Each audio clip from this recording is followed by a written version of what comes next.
Sino kayang magwawagi sa karirang ito? RST Thunder Doraemon versus Team Pirata Black. Ang mga pangkat na ito ay kabilang sa pinakamalakas na mga pangkat dito sa Mindanao.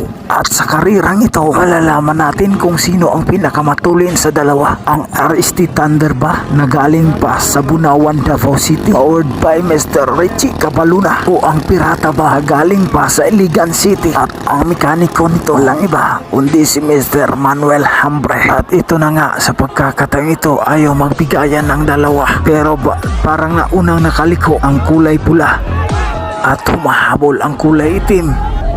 Malapit na silang umabot sa pangalawang buya at unti-unti nang lumayo ang RST Thunder. Parang isang barko na ang pagitan ng dalawa at humabol pa rin ang Team Pirata at nalampasan na nila ang pangalawang buya at malapit na ring mahabol ng Team Pirata